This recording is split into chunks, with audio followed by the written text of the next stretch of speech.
Do you have way too many WTF moments in your practice from mistakes and confusions? Do you have staff that are trained but aren't doing what they need to be doing? Do you have staff that are right fighting and pushing back when you go to do a correction with them? Do you have patients that are getting away from the practice? Do you have any of the above going on? Do you have any of these efficiencies and confusions going on? If so, please watch this video. It's coming up.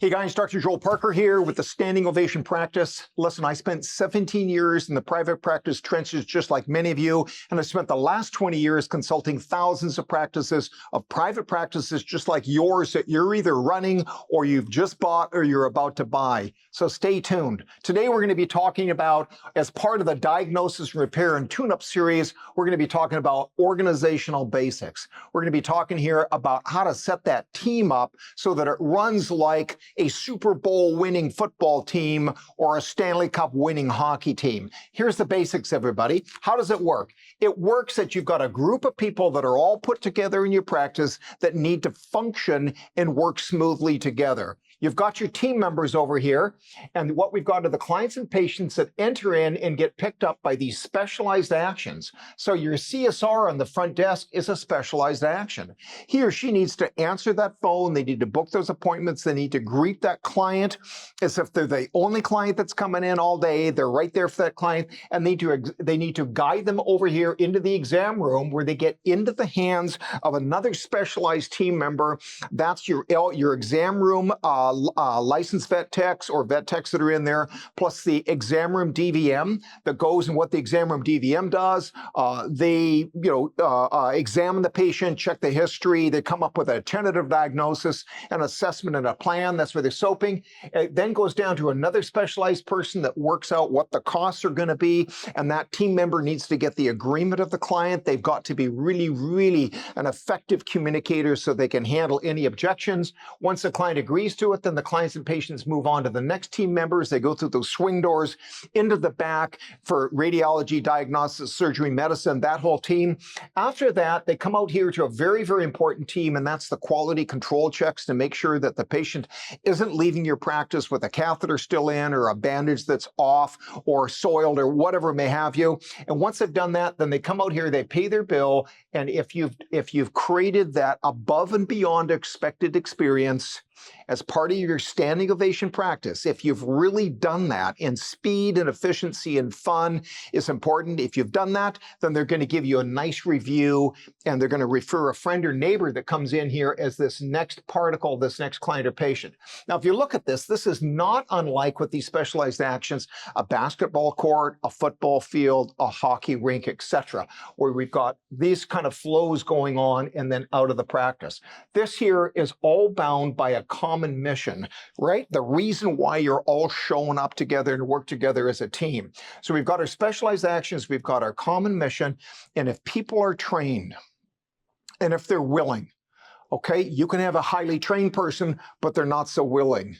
You can have a not so trained person, but they're super willing. And I know which one is more fun to work with, because you can always train people. You know, we'll get into this later on. You've got to hire for smile and drill for skill, but you need that basic smiling, happy person, positive person that enters your practice. If you can do that, you can create some great team muscle memory. You get efficiency, which is high flows without backflows and mistakes and confusions. It's the mistakes and confusions and the backflows in the practice that create the stress. So just a little anecdotal story here. I remember one time that I had a staff member up here. I had a customer service rep, a CSR, who very creatively, because she wanted to leave early, would start booking fake appointments earlier on in the day at 5:30 that would, you guessed it, they'd no show. So here you're waiting around, and then all of a sudden nobody's showing up, and you realize, and I kind of cottoned onto this with a repeated habit and eventually got her handled. By the way, I call those staff Darth Vader moments. If you remember Darth Vader from Star Wars,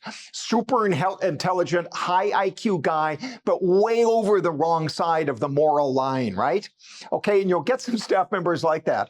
Another example here in terms of our quality control function down here, our QC, was this is an in one practice I worked with many years ago, where they had an associate doctor that was talking about her weekend with another staff member. They had a little Schnauzer dog that came in with a lacerated carpal pad. They trimmed it up, wasn't enough to suture. They bandaged up the dog, sent the dog home with the owner, a 4 to 5 hour trip home to the owner in upstate New York. The owner gets home, lets the dog out. He's running all over the carpet, bleeding on the carpet, because he bandaged the wrong foot. Now, let's face it, the veterinarian, the technician knew how to bandage the dog. So this wasn't a technical training problem. This is more a team member problem and a real lack of quality control. And guys, on that note, no practice runs perfectly. I remember one time sending a dog home with the catheter still left in after surgery. And the lady called the next day and said, listen, there's something in his arm. And I went, okay, you got to bring him back. So it's not that every practice runs perfectly. They don't. But what you need here is a good quality control station, and we can talk more about that later on, some of the tools that I did to develop that. But these are all the kind of inefficiencies that occur in a practice that, drops your emotional tone level into that, WTF moments of what's going on and starts to burn you out. Because then what we've got here is backflow back into the preceding people now got to rebandage the practice. In that example, the practice owner on his day off had to go and gas up the truck, stop by the practice, pick up the bandaging material and the checkbook, drive 4 hours up, rebandage the dog, numerous cups of coffee, write a refund check, clean the carpet, and then 4 hours home. His whole day off is shot. Okay, that extra unnecessary work that gets done in a practice because either people aren't trained or their attitudes, their head's not in the game. We're going to talk a lot more about that later. And hey, if you've got any stories you want to share, post them down below in the comments. You don't need to use the client or the practice name. Be kind, always be kind. But post the story down below. I collect them. I'll tell you one more quick story here. The team member knew what to do, but refused to do it. So this is a team member down here. Turns out this was a groomer in a private practice in Northern California. And this groomer was part of the team here, working on the practice's patients, but she was a 1099. She was paid as a contract employee, and she almost thought that, I'm doing my own thing here. So in the grooming room, they had a double door that was cut in half. That's called a Dutch door. And so that you could close the bottom half of the door to keep the patients in the grooming area, open the top half to let all the hot air out, right? You guys got the picture? So this groomer kept leaving the bottom half of the door open, right? And that's a danger to, patient control. And she had been reminded, she'd been given the written copy, right? We'll get more about what policies are in writing.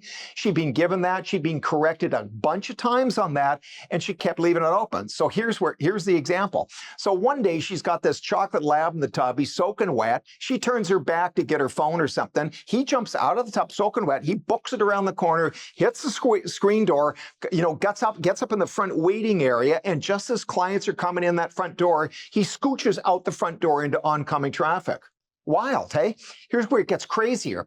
Good news, it's a red light, so all the traffic stopped, but the dog goes up to a pickup truck, the door opens, the dog jumps in, door closes, the light changes to green, 2 escaped convicts and a stolen truck and this dog go booking it up the Pacific Coast Highway for 3 to 4 hours with the cops chasing them. It hit the 6 o'clock news. Can you imagine making that call to your client? Wild, eh? True story, I kid you not. So the take-homes on this here is form your organization with design specialized actions, find team members that are willing, not the ones that give you attitude, not even the best trained ones. Find good, nice people that you can train and develop into these specialized actions and drill them in practice. Why do you think sports teams practice so much? So they're developing that muscle memory. We'll get more into that later. But drill and practice with your staff and form this not good team, but this great standing ovation practice team. All right, guys, so if you enjoyed this content today, please hit the like button. That's that little thumbs up button down below. Subscribe to the channel and turn on your notifications and tell your friends. Thanks a lot. I'll see you next time.